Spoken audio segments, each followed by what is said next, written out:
we meet Christ. And how do we meet Christ? Through His Word.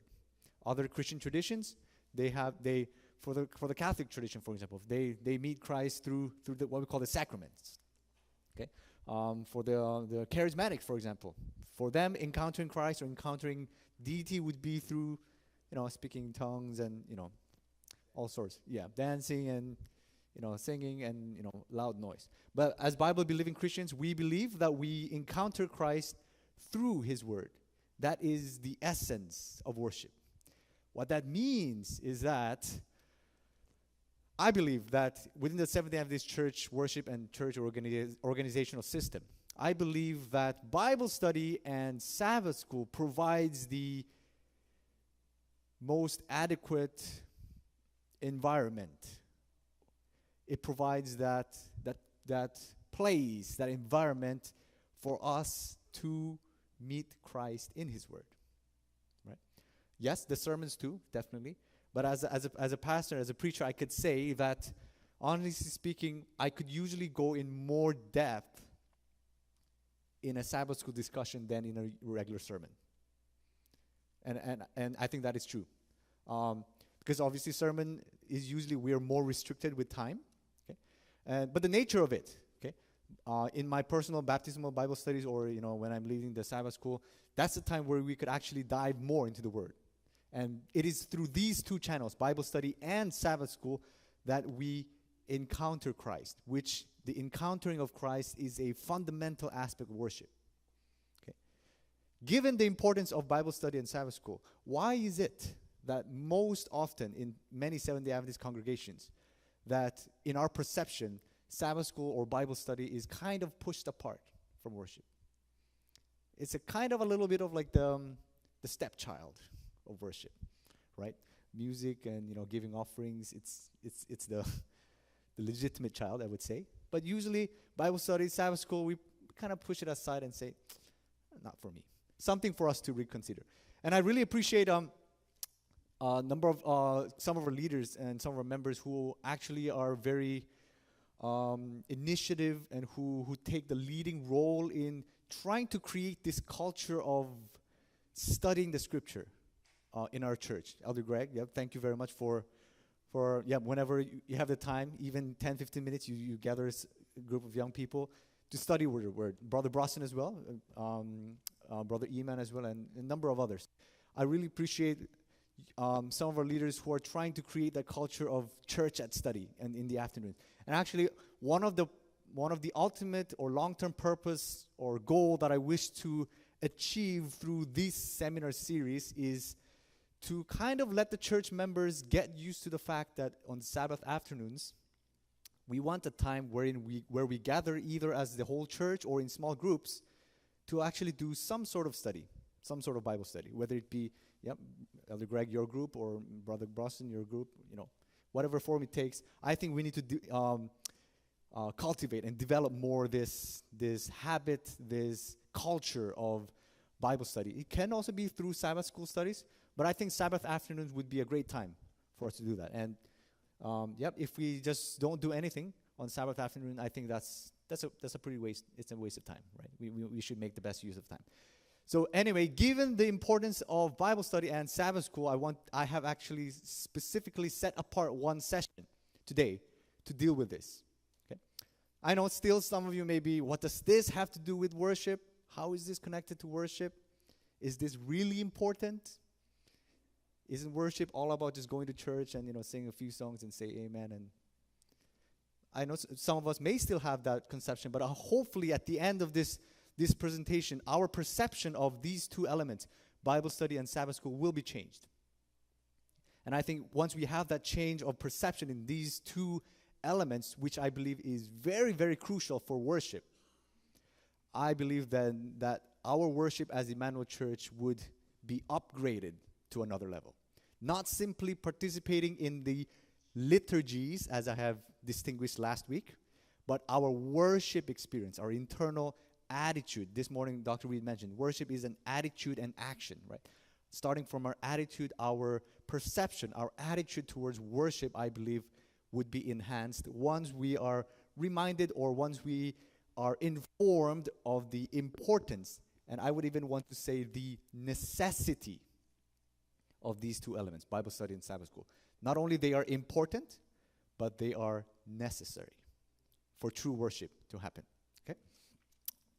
So, I want to begin by going back in our Seventh-day Adventist history. I believe history, I know, in most cases, history is boring. Some useless dates and, But history, I think, is important because by looking back into history, it gives us a path, or it provides us with the key that unlocks the door to the future. Do you agree with that? So for us to improve, for us to go forward from now on, yes, we have to look forward, but we have to look back first. See how we have come through, what are some of the mistakes, or what are some of the successes we have had in our past. And based on those experiences, we learn and we discover how we could continue on the voyage to a better future. So I want to take you back briefly. I don't want to get in too detail, but briefly on the importance or the role, the place of Bible study in Seventh-day Adventist history. Okay, I would say, looking back at our history, at the center of early Seventh-day Adventists, or back then we would call it Sabbatarians. Okay, I'm talking about before the Seventh-day Adventist Church was organized. Okay, Sabbatarians meaning those a group of believers who kept the seventh-day Sabbath. So those early Sabbatarian worship, at the center of it was actually the studying of the Bible and its doctrines. I have to say, at the center of early Seventh-day Sabbatarian worship, it was most probably not those, very musical aspect or, very, very well-structured liturgy. Rather, I would say it was more informal and simple, but at the center of it was Bible study. Okay. In fact, for the first couple decades, before and after the organization of the Seventh-day Adventist Church, most regular churches, they lacked the presence of a regular pastor or a minister. Okay, so what happened in most churches or in most congregations was that either maybe a pastor in charge of that district would visit that congregation maybe once in some months, or even once in a year or two. What that means is that for the rest of the Sabbaths, the believers, they still gathered without the presence of a minister, and they didn't just sit there and do nothing. Rather, they engaged in study, rather than what we call the traditional preaching, where we have, like today, a pastor goes up and preach. Okay, and in fact, in most cases, when the minister was actually not present, what the early Sabbatarian Adventists, what they did was, the Review and Herald, the official magazine or periodical of our church, they would use the Review and Herald to actually do the study. Okay? Even James White said that Review and Herald was pretty much the pastor of early Seventh-day Adventists, because first of all, they didn't have enough pastors to be in charge of all the congregations. They were all set apart, and they gathered in small groups, and they simply used the Review and Herald to study with one another. Okay, a quite different picture of worship than what we have today, right? Today, unless maybe you go to a really small country church, then you would never see maybe a deacon or deaconess or an elder or even a lay member come up and read the Review and Herald or some other material. Usually, typically, we would see a pastor come up and deliver the message. I'm not saying that is wrong, that is good. But back then, in our early history, that wasn't the case. Okay, so their worship was not the traditional preaching based.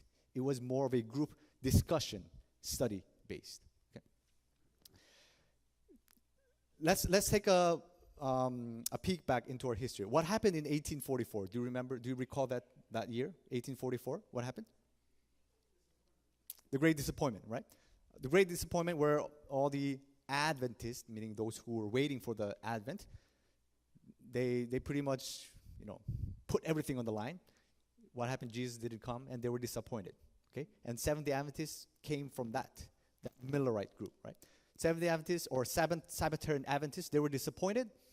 Okay, and because they wanted to search for answers for why the great disappointment wasn't as what they expected, because it was completely different from what they have expected. To search for answers for the questions they had regarding the absence of the second advent, what the early Sabbatarian Adventists did was that they turned to the scriptures. They gathered into small groups. And at the center, as I said, at the center of early Sabbatarian Adventist worship was Bible study. Okay. This makes me think how different it is back then and today. Often, I know, because I had the same experience. Oftentimes, we think that Bible study is only for those who are wanting to get baptized, right? And once we're baptized, or once we have pretty much grown up in the church, Bible study is not for me. That's the general thinking that we tend to have. And I'm gonna be honest. At some point in my life, I was that way as well. But it wasn't that way in our early pioneers' experience. Okay. So what the early Adventist pioneers did was that, in this period, roughly from 1848 to 1850, they had what Adventist historians call today as Sabbath conferences. They were, in one sentence, they were informal gatherings of a few dozen people, or few people. Simply, they just gathered for prayer and study. That's it. That is what we call Sabbath conferences. And Adventist historians say that it was through these series of informal Bible studies called Sabbath conferences that the Seventh-day Adventist doctrine was actually articulated in place. Okay? Because for a religious group to be a distinct group, you need to be distinct in their beliefs, right? This was a period of time where Seventh-day Adventists started to formulate, articulate, and bring together their distinctive doctrines, starting from the doctrine of the Seventh-day Sabbath, the state of the dead, the sanctuary doctrine, okay, and the second coming, okay, and so on. Okay. Ellen White gives, many years later, she looks back on the experience of one example of the Sabbath conference that she attended. And this is what she says. She says, we would come together, burdened in soul, praying that we might be one in faith and doctrine. A lot of young people today, we love faith, but we don't like doctrine. Right? Yeah. In fact, Mark Finley addressed, I think it was 2019, in the annual council. He says one of the theological dangers we face in the Seventh-day Adventist Church is this separation of Jesus and doctrine. Many people today, they said, oh, Jesus, yeah, we love him. But his doctrine, I'll put that aside. No. It should be together. Anyway, they were one in faith and doctrine. Okay? And I'll skip to the next part in yellow. She says, the scriptures were opened with a sense of awe. Often we fasted that we might be better fitted to understand the truth. After earnest prayer, if any point was not understood, it was discussed. And each one expressed his opinion or her opinion freely.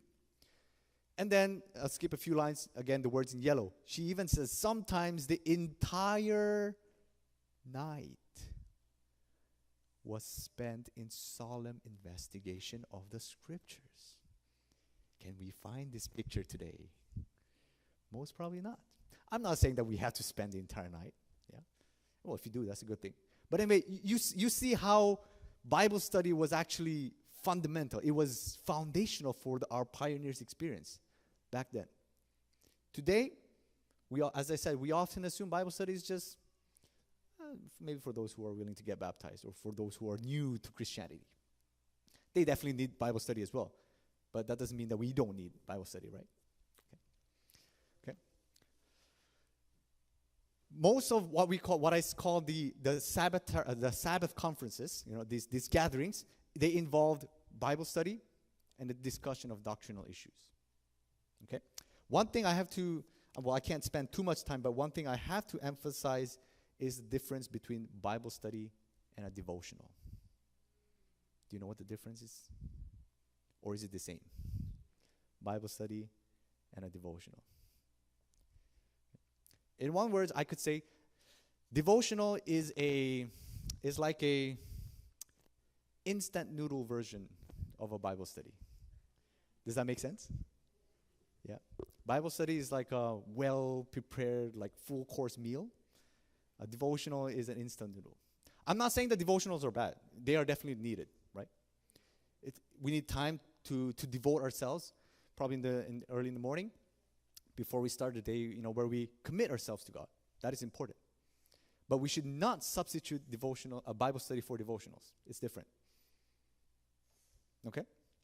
Yeah. For example, maybe let's say as a church, maybe the church board has a meeting.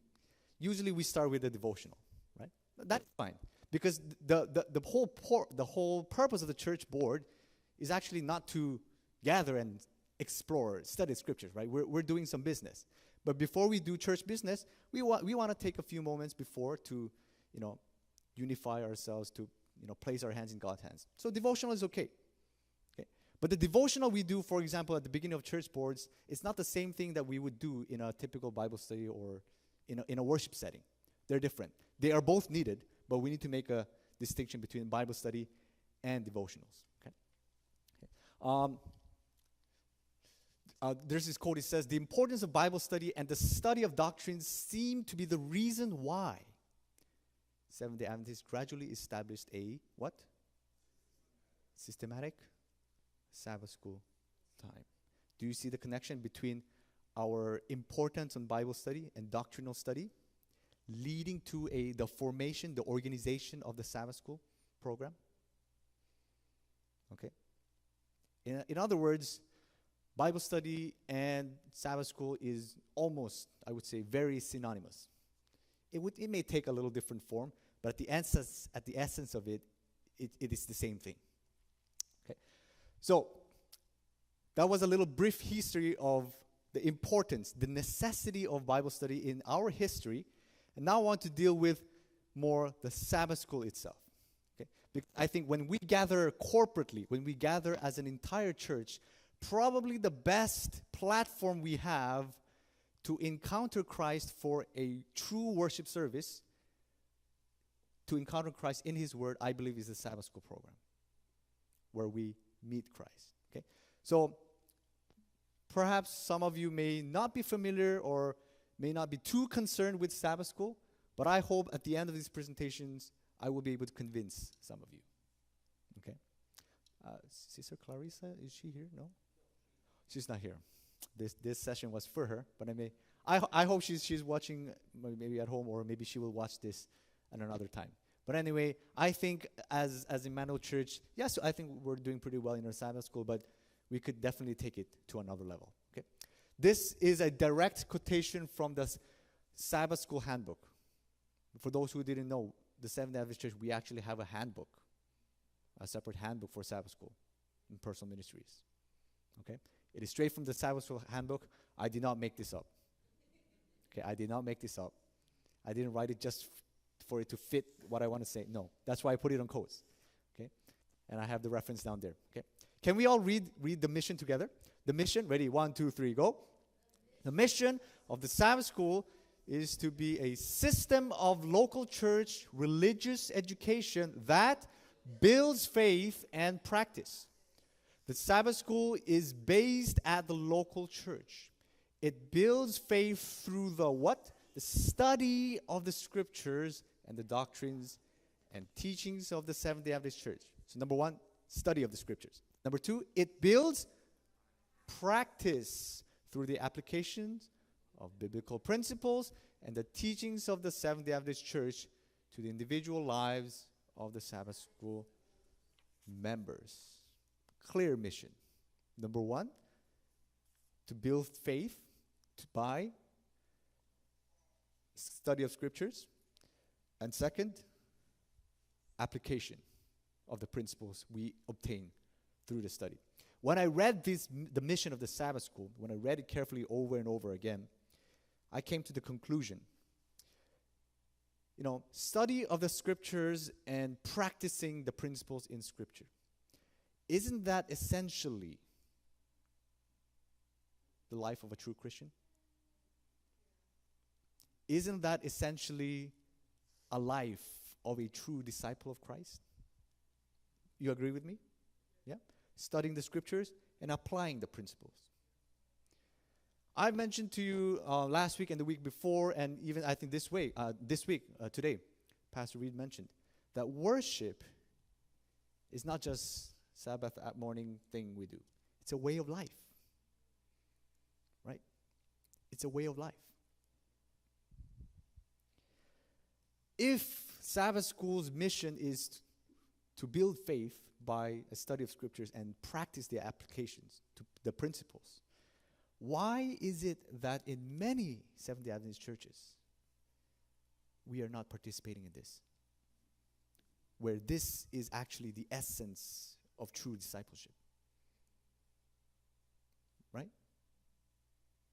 Why do we think very often that Sabbath school is just an option?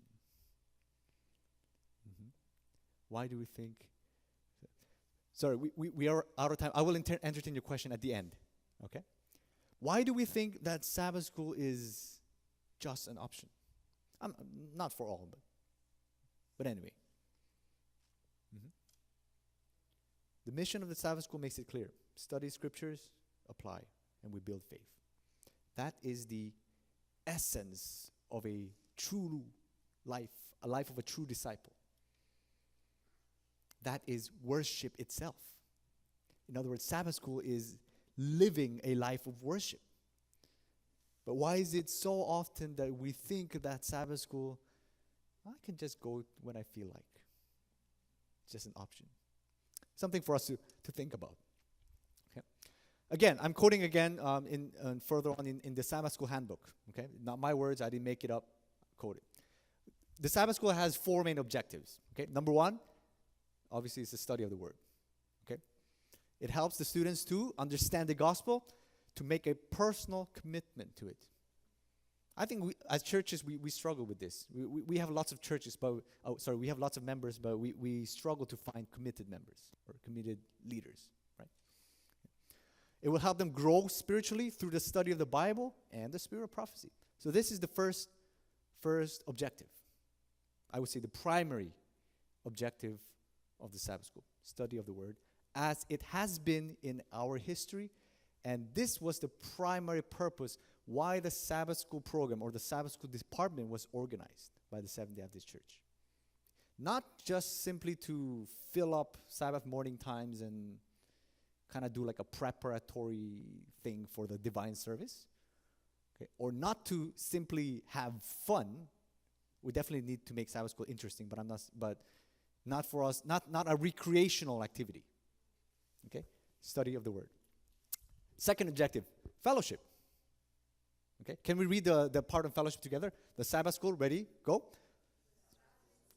Will foster fellowship among members in the weekly Sabbath school program, develop projects for recruiting new members and integrating them into church life, and find ways of restoring inactive members. Okay. Yes, Sabbath school is about fellowship.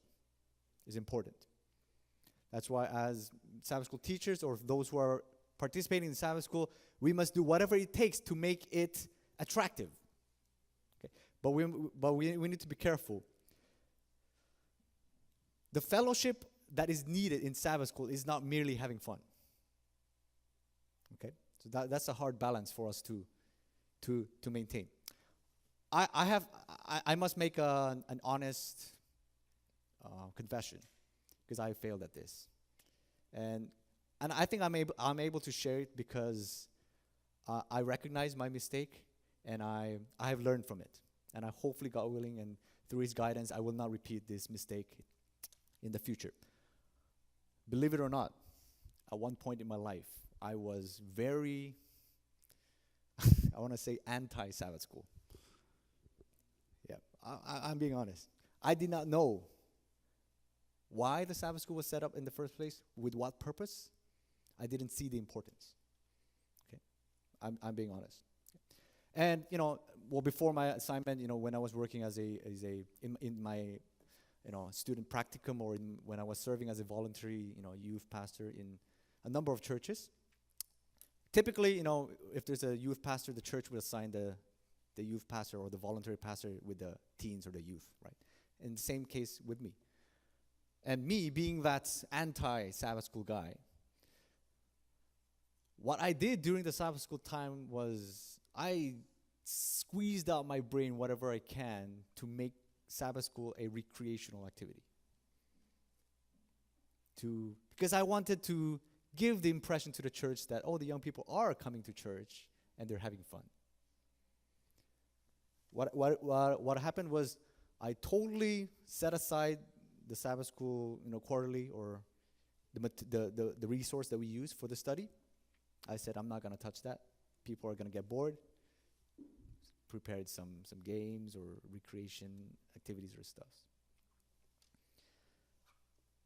Only if I had been more intentional and if I had a clear understanding of the purpose of Sabbath school and if I had implemented that in my previous experiences, I believe that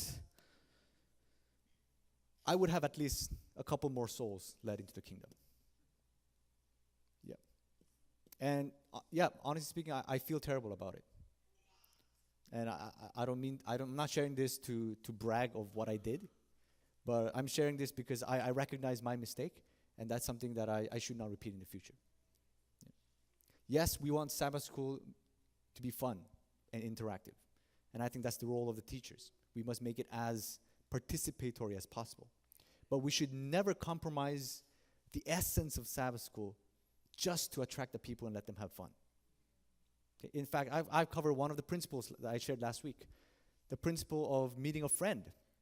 In worship must be a fun and joyful experience, not because of the liturgies, not because of the music or the because I like the pastor's sermon, but because we meet Christ through his word. And I think I have failed in my experience with Sabbath school because I have substituted the substance of Sabbath school for something that I wanted to simply attract the young people.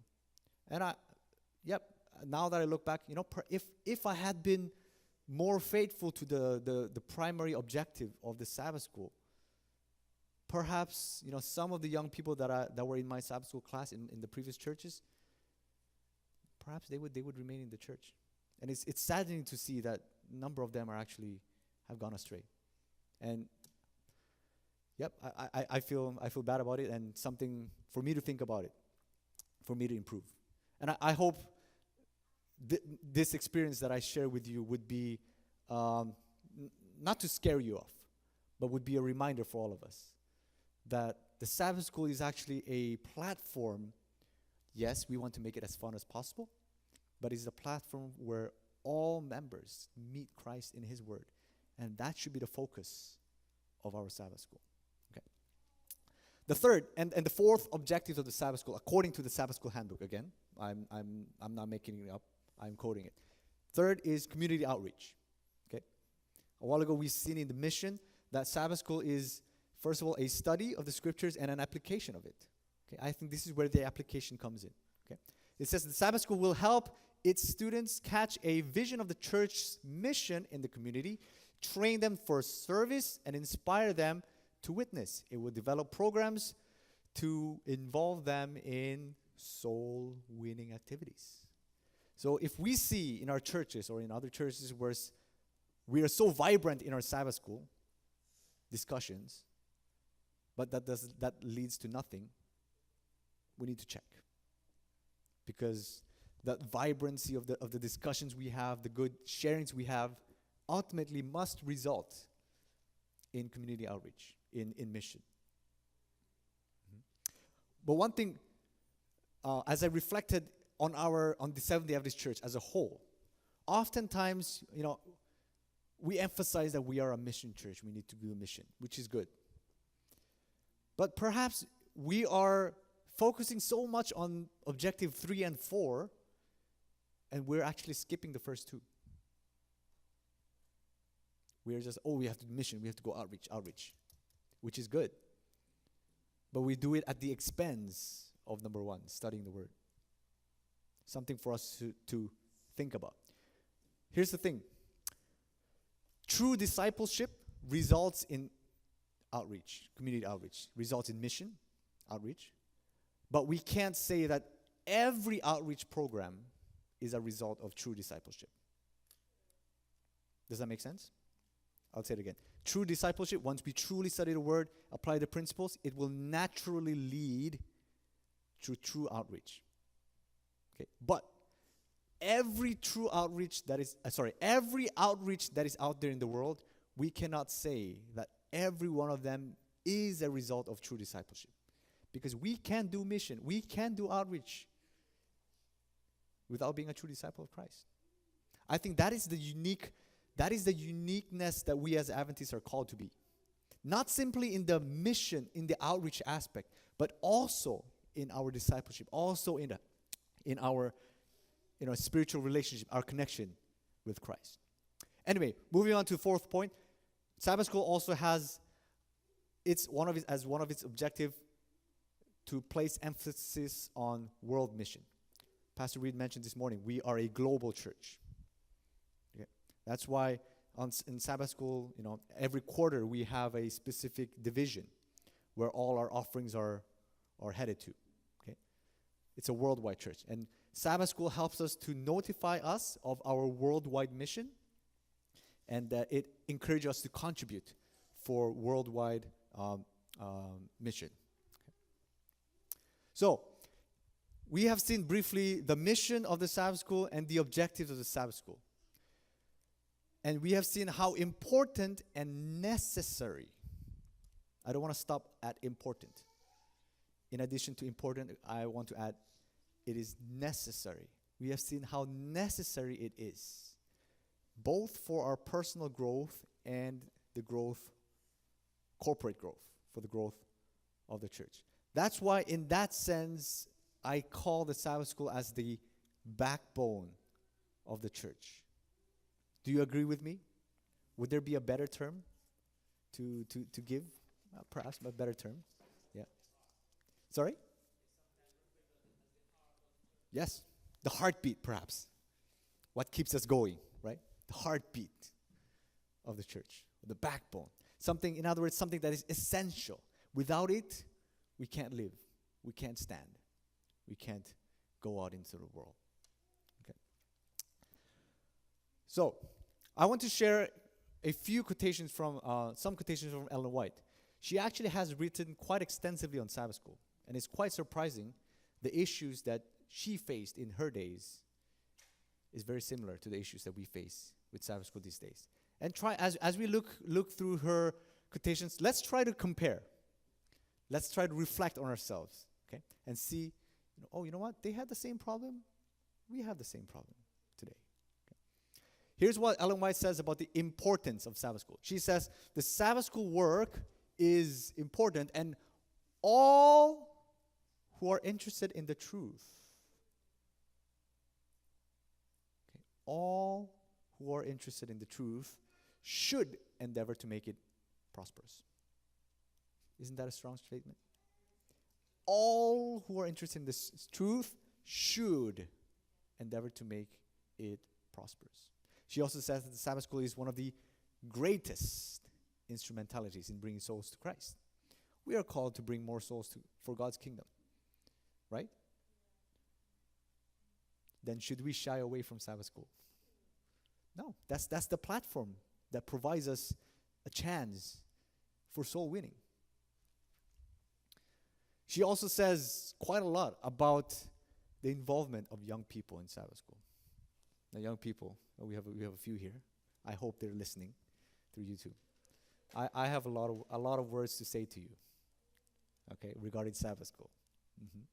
Yes, we're doing great, but I think we could do better. She says, I feel a deep interest in our Sabbath schools throughout the land because I believe them to be instrumentalities of God for the education of our youth.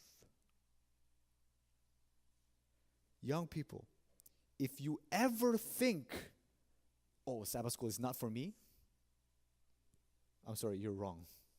Sabbath school is the instrumentalities of God for our education. Never think young people, but also the little less younger people, never think Sabbath school is not for me. It is for the education of our youth. And she says, constant efforts should be made by both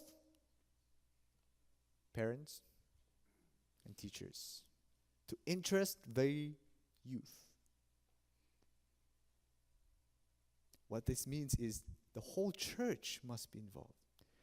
I notice a pattern. Usually, you go to a typical Seventh-day Adventist church, you would see a number of the senior elders.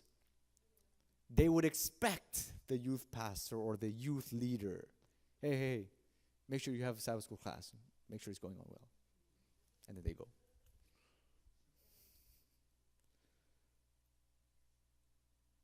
I understand they're busy, and you can't always intervene. But at least our attitude towards Sabbath school, I think, shouldn't be that way. Parents, teachers, senior folks who have more wisdom, who have more knowledge than the younger ones, I'm making an appeal. We need to be invested in the education of our young people. Amen? Yeah. And at the same time, young people, never, and I'm emphasizing this, never, ever think that we have nothing more to learn from our older folks. Please.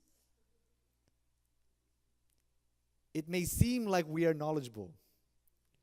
It may seem like I have all the world. It may seem like I don't need anything else. But trust me, with white hair comes wisdom.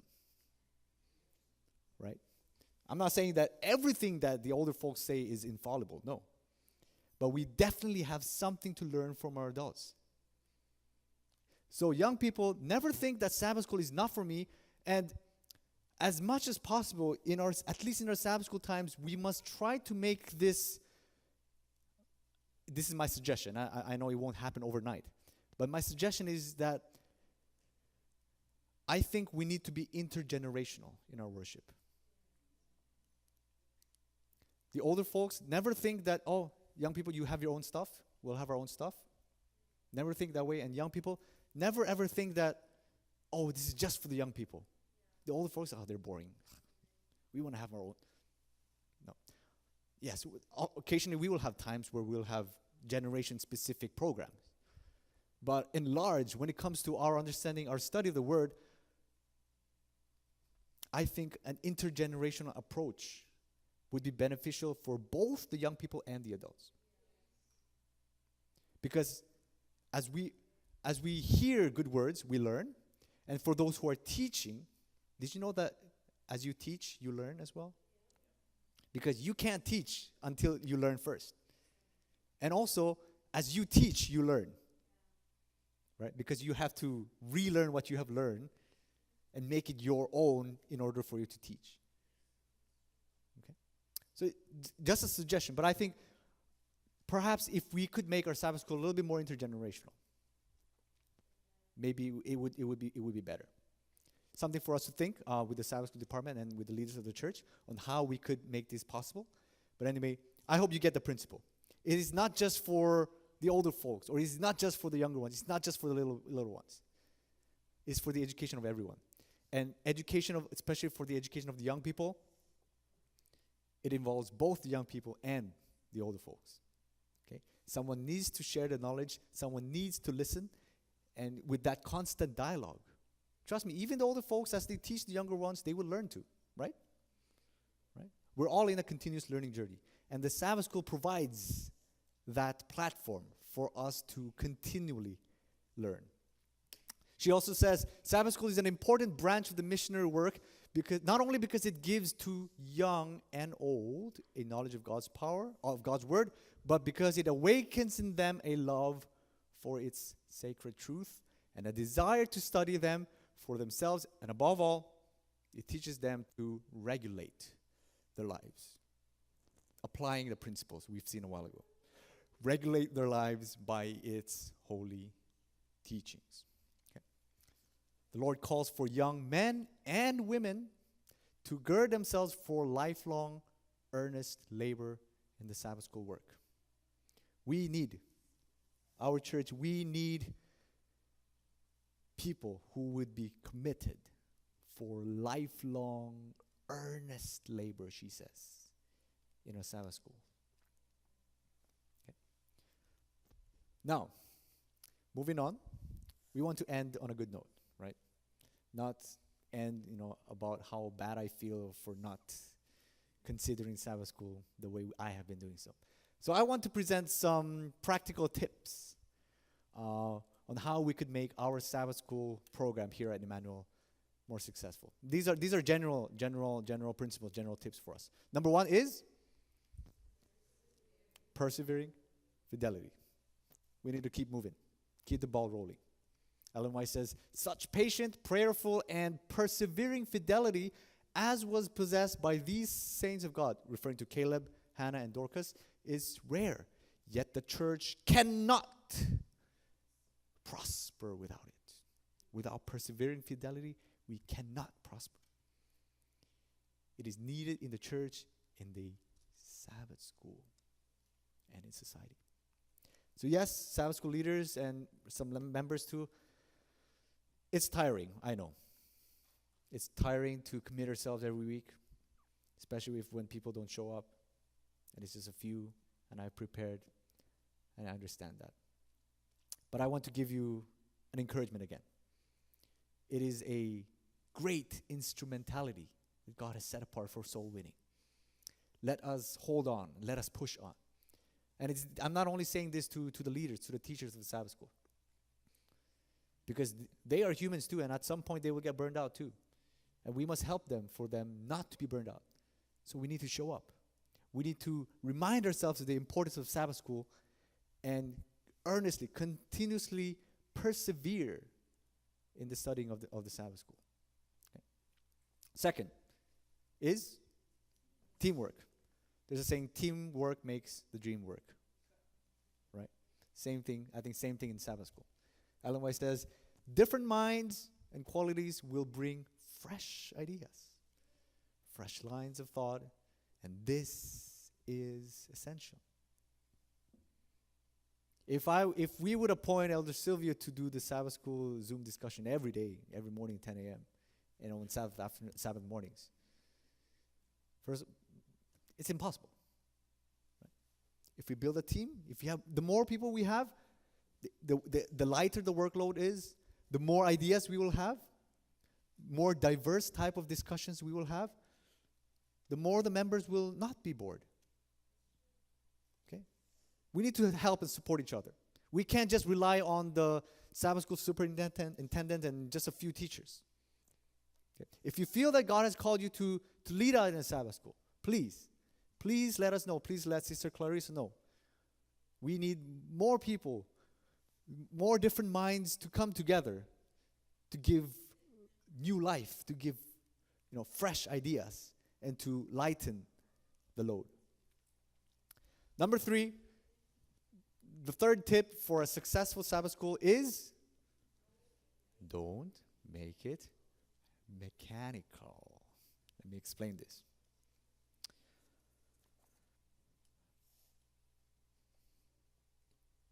Actually, let me share this quote. She says, the object of the Sabbath school should not be lost sight of in mechanical arrangements. And at the end of the quote, she says, Sabbath school should be a rest, a refreshment, and a blessing.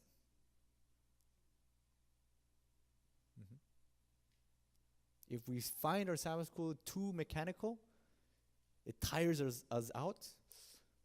As leaders, we need to assess. We need to think. She also says, there is altogether too much dependence placed upon form and machinery. She uses the term machinery.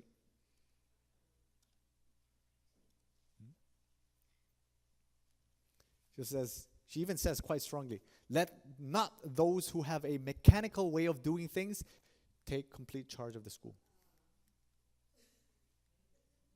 It is this important. That's why she mentioned, if you're going to do things mechanically, please don't take charge. Quite strong words from the prophetess, right? Yeah, because oftentimes we imagine Ellen White as a kind of like a holy saint figure who always says beautiful stuffs, right? But yeah, she actually says occasionally quite some strong words, some strong admonishments for us. I'll give an example. So, in my culture, in the Korean culture, usually when it comes to Sabbath school discussions, I think, I may be wrong, but I think it's very mechanical in my culture, perhaps more in the Oriental culture, because you can expect, you know what's going to happen. You know the pastor or the Sabbath school leader is going to come. Good morning. Let's look at Sunday's lesson. Anyone can read the title, blah, blah, blah. Let's read the memory text. And then they would read through. I'm not saying that that approach itself is wrong in itself, but it's probably not the best. Occasionally you can. I'm not saying that we should never mention the title or the Bible verse, no. But if you always do it that way, obviously you would expect the congregation to sleep. Right? I mean, even teachers or professors at school, they don't teach that way, right? That's why as teachers, as leaders of the Sabbath school, we must find ways to make it interesting in that sense. To present the material in a attractive way. Mm-hmm. So when we are given the chance, or when we are assigned to lead a Sabbath school, something for us to think about. How can I still stick to the core message of that day's lesson or that week's lesson, but at the same time, how can I make it as interesting as possible? Okay. Something for us to think. The form it takes, various. It could take in various forms, and there's no fixed formula for that. But I think this principle we must have in mind, so when we as are leading the Sabbath school discussion, we don't want the Sabbath school to be a lullaby. Right? Okay? We don't want it to be a lullaby. We want an active participation. That's why in that sense we need to move away from the mechanical side. We must be creative. Okay. I think one factor that contributes to this mechanical aspect is the good old COVID. Because since COVID, I noticed the trend is that because during COVID people can't gather and they can't have discussions, what would happen is most churches would record their Sabbath school, right? And what happens is that it's not a Sabbath school discussion anymore. It becomes a Sabbath school sermon. You know what I mean, right? Just the pastor or the Sabbath school leader record, or it's live streamed. There's no discussion. I think that's why in that sense COVID was very detrimental in our understanding, in our way of doing Sabbath school. Okay. So we need to move away from the mechanical aspect. Okay. Fourth tip is to avoid long talks. Okay. I'm not saying that we should restrict people from speaking. Yes, you're encouraged to share your thoughts. Okay? That is actually what brings life to Sabbath school. But we must do it in a regulated manner. Because I know some people, when it comes to Sabbath school, when they could say their point in 2 or 3 sentences, they make it into a whole essay, or they make it into a whole speech. And after 2-3 minutes, you see the people, they're like looking at their phones or doing nothing. If you can say what you want to say in lesser sentence, that's best. Go straight to the point. If you need to bring up an illustration or an anecdote or a personal experience, you may do so, but in a very concise way that ties directly to the point you want to bring in. Okay? I know some of us are so excited to talk, and we make our point, and suddenly we're telling the Sabbath school class on what I did like 40 years ago or something, or what I ate this morning. Unless those things have a direct relation to the point you want to make. That's why we need to think carefully. We need to arrange in our thoughts what we want to say and how we want to say, and then share it. Because the Sabbath school discussion is a time for edification. It's a time for us to build one another up in our understanding, not to brag of how fancy life I lived, or not to show off or how many Bible verses I can quote, or how many Ellen White quotes that I know. That's not the point of Sabbath school, right? If you want to make the point, straight to the point. Okay. Ellen White says, they make long, dry speeches in the Sabbath school. Strong words again. They do not realize that by their long, tedious talks, they are killing interest in and love for the school. Quite strong words. Okay. And this is not only for the teachers, for all the members, everyone who's participating in the Sabbath school. We must be aware. We must be aware of this principle. Okay. Moving on. This was a little shocking to me. Number 5 tip, punctuality. I will read a quotation from Ellen White and see the parallels it has in our lives, in our days today. She says, it is a sad failing with many that they are always behind time on Sabbath morning. Is this us? Maybe for some, yeah. She wrote this back in 1879, I believe, this quote. And people had the same problem as we do today. Okay. They are very particular about their own time. They cannot afford to lose an hour of that. But the Lord's time, the only day out of the 7 that the Lord claims as His and requires us to devote to Him, quite a portion of this is squandered away by... I don't have to read that. Right? By... Same problem we have today. They had back then, I think. Yeah. She goes on to say regarding this problem, in this, they are robbing God. Now, you thought that we can only rob God in our tithes and offerings, right? Well, that's true. Yeah, we can rob Him in our tithes and offerings. Trust me, we can rob God in the same way as if we're robbing Him in our time. Okay? And at the end, she says, why can we not rise early with the birds and offer praise and thanksgiving to God? In other words, why can we not worship God through Sabbath school instead of sleeping in late? And in the end, she says, she actually, I'm thankful. She doesn't just point out the problem, she gives us a solution. Here's the solution. He says, try it, brethren and sisters. Have your preparations all made the day before. If you're running late on Sabbath morning, try as much as possible to do all your preparations the day before. So on Sabbath morning, you wake up, you just dress up and you go. Okay? And she says, if you do this, not only you will benefit others, but you will reach blessings for yourselves. Before I entertain your questions, I want to make an appeal. I know this is not a sermon, this is not an evangelistic presentation, but I want to make an appeal. First of all, let's be reminded of the importance and the necessity of Sabbath school. I have to say, it's not just an option. At the center of Sabbath school is the platform where we could be true disciples of Christ. We can never expect to engage in true worship if we don't engage in Sabbath school. Sabbath school is, I want to say, compulsory.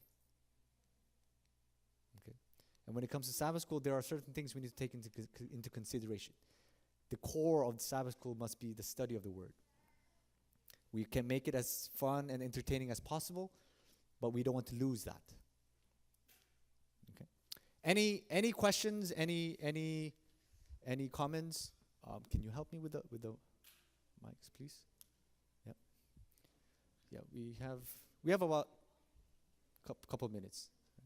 Any questions? Any comments?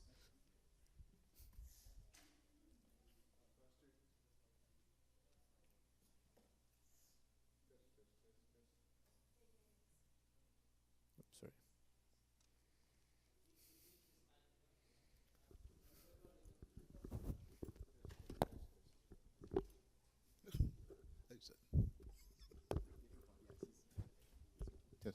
Test. Okay.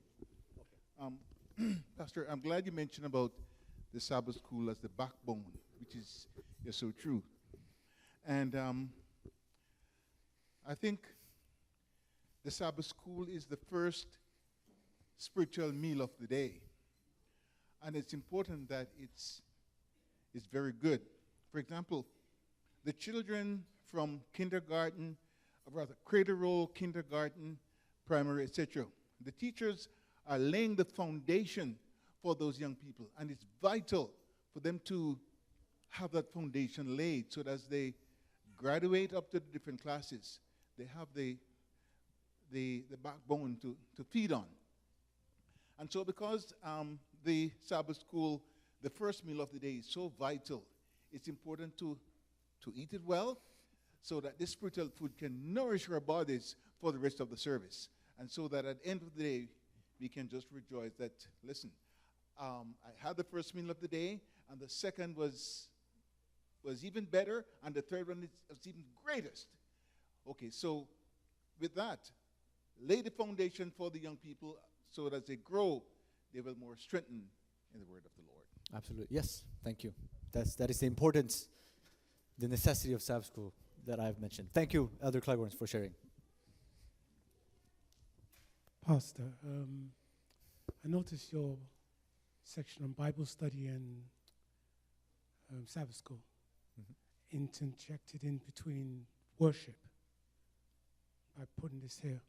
I think this is a very good in the point of if there's issues in this that we might bring it to Sabbath and the worship and preaching, we can discuss those things there where we can grow and study that subject out rather than presenting it on the forefront at Divine Hour, where those certain topics can be discussed, because that's where we can grow through those topics. So I appreciate this being in the middle of where it is in our beginning, which is to do with worship, how you've bridged Bible study, because they, even though they had problems in the past, but they were able to study those problems out, not in a sermon where I cannot respond. That's right. That is actually one of the primary difference between a typical sermon and a Sabbath school. Sermons, we usually don't have the full range and opportunity to engage and discuss, right? Rather, Sabbath school, we're free to do that. That's why, Brother Michael, that's why in that sense I said as a pastor, we could actually go into more depth in Sabbath school rather than on the pulpit. Yeah. So that's why, yeah. Yes, my concern is with regards to the mechanical tone that I sense in Sabbath school class discussion. And I say mechanical because I have never seen a teacher who teaches the lesson Sunday, Monday, Tuesday, Wednesday, Thursday, Friday finish the Sabbath school lesson. Never seen that.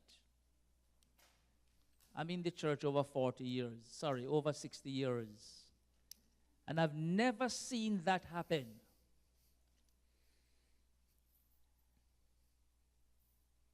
And I am concerned about that the classes are being cheated. And I'm suggesting that we do the Sabbath school lesson a different way. Instead of thinking that we need to go Sunday, Monday, Tuesday, right down to Friday, every Sabbath school lesson have a central theme. And if we could only discover what the central theme is and put it in one sentence, and find 2 or 3 points, Brother Broston, that is brought out, that the theme brings out, or brings out the theme rather. And we approach the lesson from that standpoint. I think our members can leave Sabbath school with that central thought in their minds, and they can associate 2 or 3 solid points that brings out the theme, rather than a disjointed manner We do something on Sunday, we say something on Monday, we say something on Tuesday, and we go right through. But how connected are these 7 sections we have discussed? I think I would like to suggest, Pastor G, that those who are called to be teachers sit down and do this Sabbath school lesson in one sitting.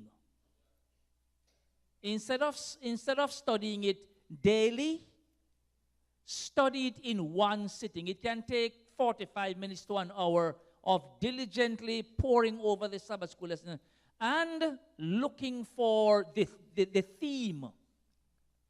Summarize the theme in one sentence, 15 words or less, one sentence, and then we look for 2 or 3 solid points that bring out the theme or substantiate the theme of the lesson. Share that with your classes.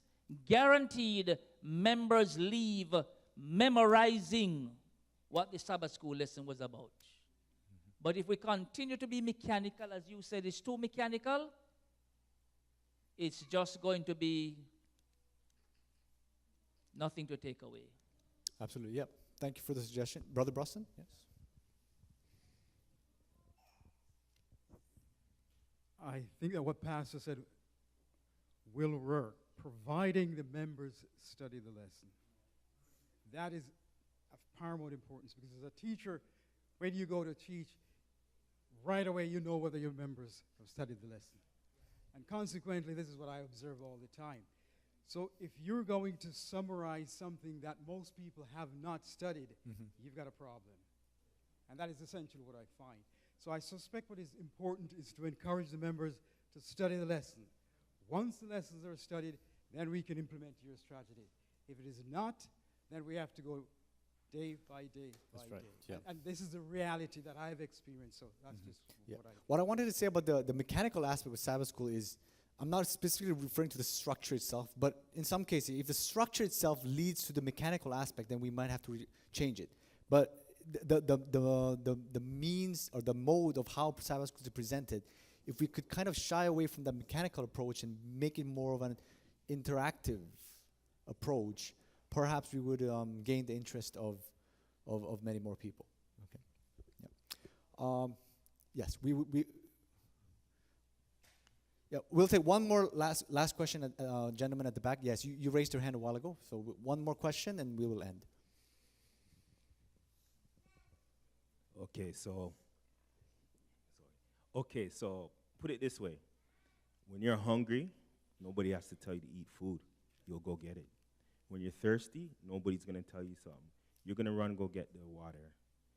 The reason why people don't come to Sabbath school, because it's not interesting. It's not effective for our time.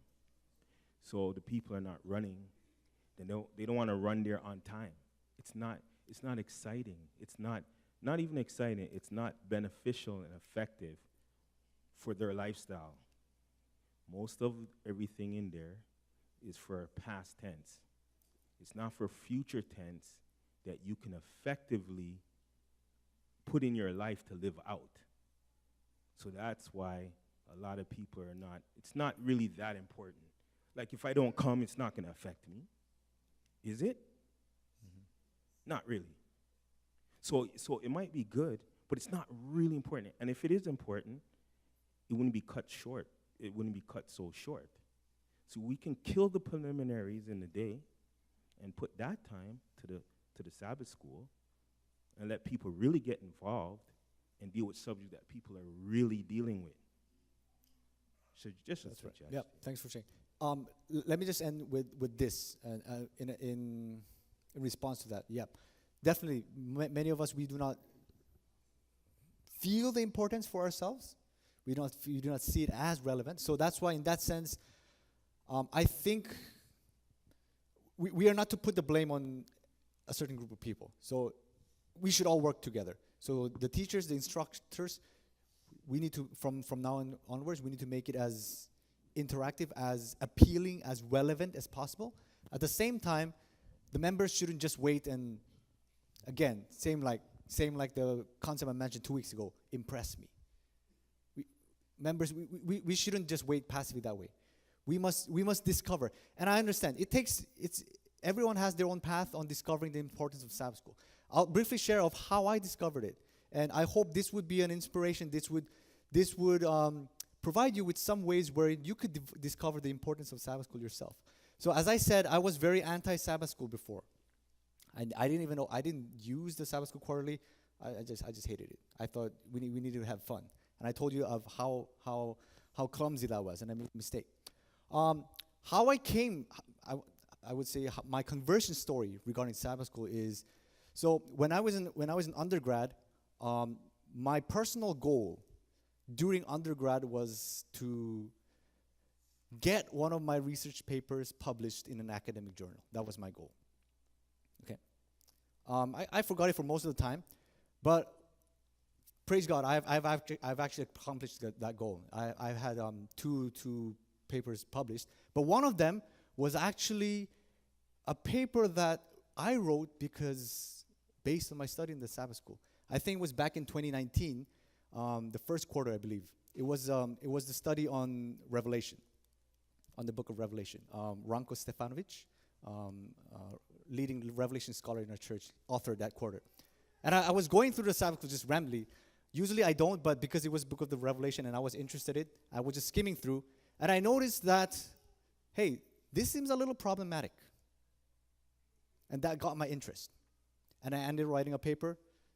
Somehow it got published.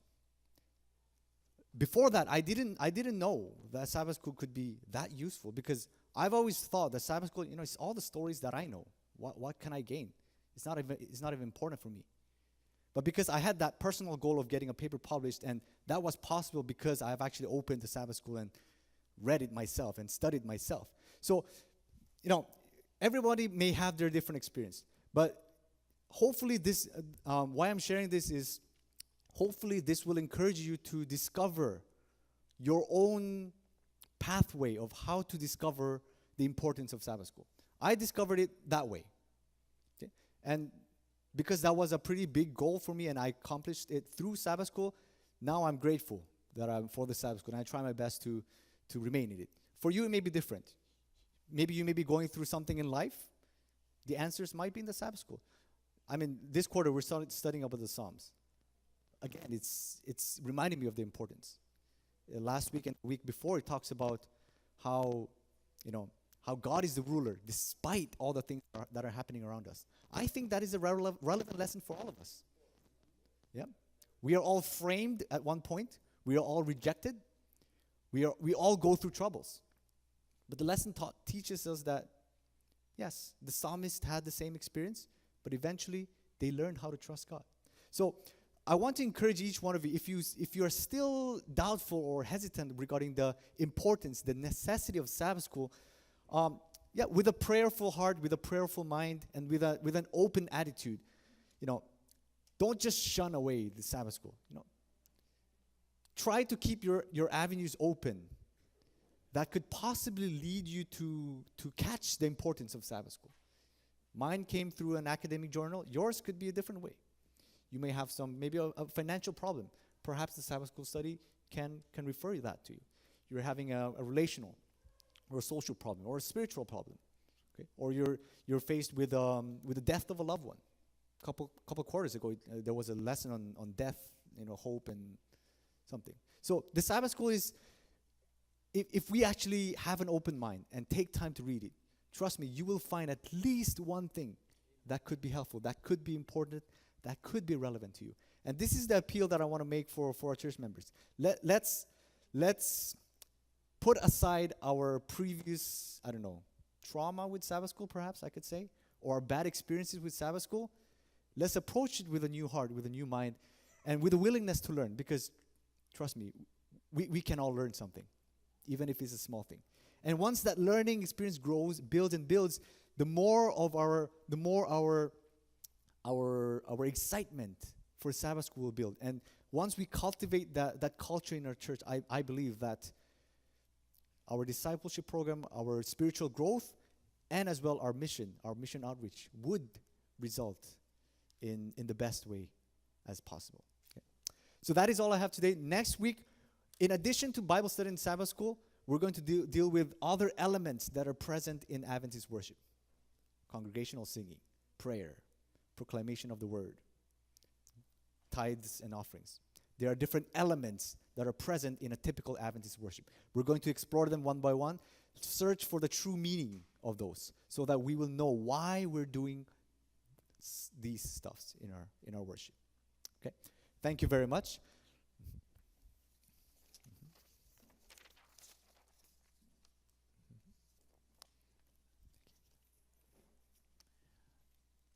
Thank you, Pastor G, for conducting our Sabbath afternoon seminar on worship and directing it to the relevance and the importance of Sabbath school. I think we have to be very careful how we speak sometimes in a negative way about Sabbath school. It may be that our spiritual maturity or our love for Sabbath school is not at the level where we see the significance and the importance. But I think it is not called the heart of the church, or as Pastor G referred to, the backbone of the church for nothing. We have to be careful because every single Sabbath school quarter lesson study is based on the scriptures. Am I right? And if we are going to say it is irrelevant, let's be careful that we are not degrading the scriptures as being of non-essential to 2024. The scripture is always needed and relevant for every age. Am I right? Yes. So, as Pastor G encouraged, let's study our Sabbath school lesson. Let's give it a chance to work in our lives. And we will sense that there is much appreciation and love for the Word. Sabbath school lesson is all about the Word. So let's develop our love and appreciation for the Word of God. All right, we're going to shift gears a little bit now. We started this morning with a baptismal service, and we are going to end the day with a baptismal service. We are glad to have with us Pastor Ruel Malabrigo and members of his congregation, Toronto Filipino congregation. All right, thank you very much, Pastor. And we are going to invite Pastor Ruel to come forward and bring greetings. They are going to host a baptismal service right here, right now. And so we want to turn over this service to Pastor Ruel at this time. Okay, so good evening or good afternoon, everyone. I'm Pastor Ruel from Toronto Filipino Seventh-day Adventist Church and the Ilocano Company. Right, so I've been here in the church, and greetings from my church. So they are here to witness this important celebration to our sisters who will be baptized this evening. And thank you so much, church, the Immanuel Church, for accommodating us here in your church. And I pray that God will unite us and bless us this afternoon as we continue our program this afternoon. Thank you so much.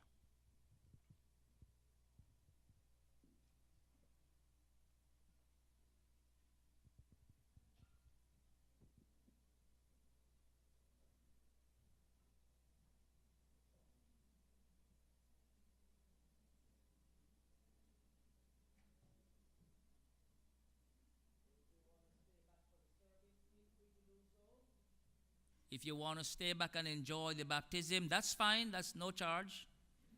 All right, yes. Thank you.